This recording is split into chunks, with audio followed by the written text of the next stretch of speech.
Hi guys, Anthony here. We're back with another book summary video, and in this video we're going to discuss this book, Range: Why Generalists Triumph in a Specialized World by David Epstein. The more complex our world becomes, the better it is to specialize, and probably the sooner you start specializing, the better.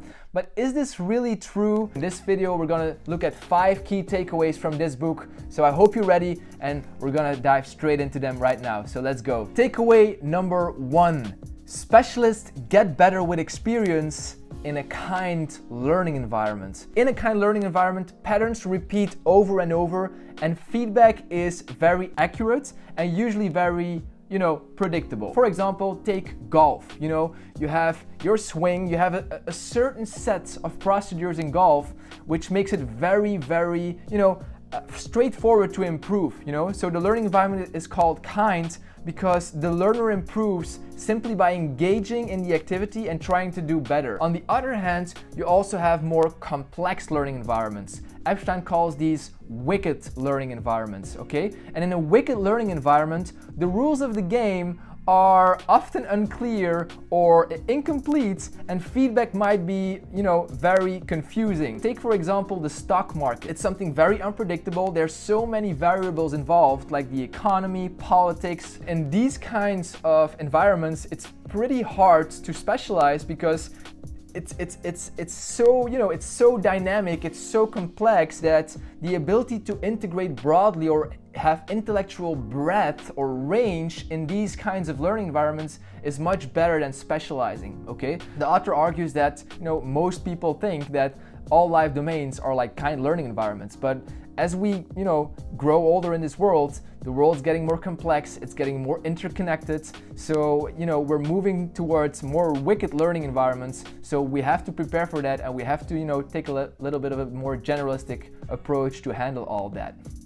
Key takeaway number 2. The wicked world demands range. What does the author mean by that? Well, it means that, over the past decennia, our world has become more complex and interconnected. There was the globalization, the internet came, and everything is so complicated right now. It's a global, it's one global, complex, interconnected system. Epstein refers to this as the wicked world, the crazy, modern, dynamic world, let's say. To thrive in this kind of environment, it's not enough to just simply know one thing well.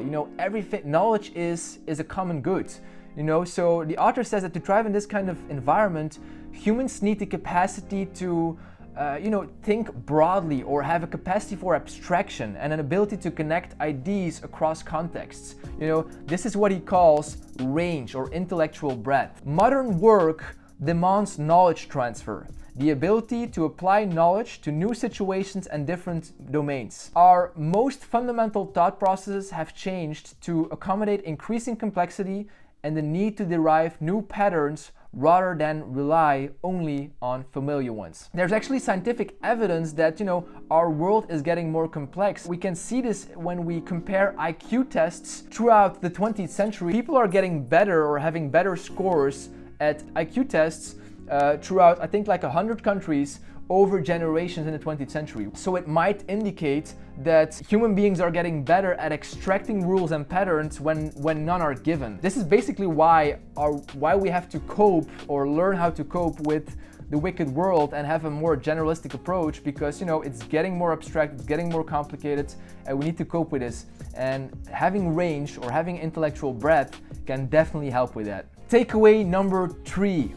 The sampling period, when less of the same is more. We all know those classic marketing-driven success stories of like big athletes like Tiger Woods.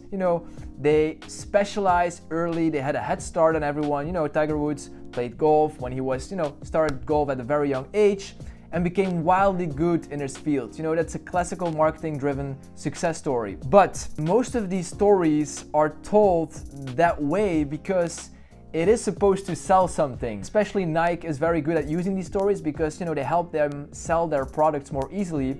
But what most of those companies forget is the actual story. Epstein, really started digging in to the life stories of professional athletes, artists, business leaders, and he really studied what made these people thick, what made these people really successful and stand out in their field. Most of these people started juggling with multiple interests before they actually specialized in their domain or in their niche. This period where they, experiment with different kind of interests, he calls this the sampling period. And this is a very important period because this is a period where you probe your talents and your skills or your interests before you actually start focusing or narrow down on more technical, narrow skills. And he uses the example of the Figlie del Coro, and they actually became international rock stars. They were so well known and famous in Europe for their great music. Why? Because they learned to play every instrument their institution owned. The most common path to excellence was a sampling period. Again, so often lightly structured with some lessons and a breadth of instruments and activities, and then later on they started narrowing, focusing on one instrument that they really liked, and there they doubled down, and that's what made them so successful. Key takeaway number 4, deep learning happens slow. The deepest form of learning happens when you try a lot of things on your own and you do it on your own pace, slowly. And this is something I found very interesting, was that when it comes to deep learning or getting really valuable lessons from life, is having desirable difficulties.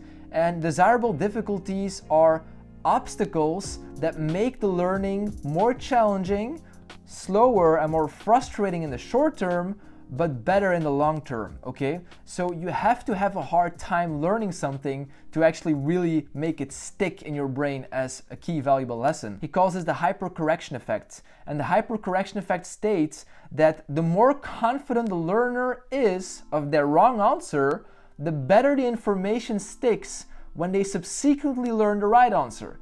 So when you first tolerate a big mistake, when you are first brutally wrong and then you get the right answer, the right answer is more likely to stick in your head. This kind of self-experimentation is very critical when you want to have valuable lessons out of life. When you start specializing in something too early, you have like a head start, and that's okay. That might save you some time, but you miss those valuable lessons from the deep learning. You might want to take this into account when you approach life. A more generalistic approach can help when you want to have better and deeper learnings or more valuable insights out of life. Takeaway number 5, flirt with your possible selves. I'm gonna tell the story of Phil Knight. So Phil Knight is the co-founder of Nike. Phil Knight wanted to be a professional athlete himself, but he was simply not good enough. So what did he do? He adjusted and he flirted with another self. He wanted to find a way to stay involved in sports, and then he happened to run a track under his college coach,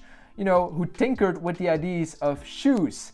So they started a shoe company, and that became Nike. He says, I feel so sorry for all the people who know exactly what they're going to do from the time they're sophomores in high school. So what he's basically telling us is saying like, hey, it's okay to don't have it figured out by the time you're 20 or 30, okay? So you don't have to specialize that early or know exactly what you're gonna specialize or do when you're that young, So here's a good exercise which you can tell or ask yourself, okay? So practice the following in the mirror. Here's who I am at the moment. Here are my motivations. Here's what I found I like to do. Here's what I like to learn. And here are the opportunities. Which of these is the best match right now? Ask yourself these questions. And maybe a year from now, I'll switch because there's something better I can do. Regarding with flirting with possible selves, Epstein makes a claim that, long-term planning can be limiting compared to short-term planning in a way. Our work and life preferences do not stay the same because we do not stay the same. He says people, human beings, are continuously changing based on what's happening in life. You might find a new partner, you might find a new job, a new passion. So we're always changing. So why would we set long-term goals? So you have to try a lot of things to know what you like. You can't plan what you like, you do it and then you know what you like, okay? So I'm gonna leave you with this for this book summary. If you want to download the book summary, I also put a link here below so you can read it as well. So thank you for listening, guys, or thank you for watching. And if you liked it, give it a thumbs up this video and subscribe for more videos because I'm gonna upload one book summary like this every month, okay? So stay tuned and talk to you next time. Cheers.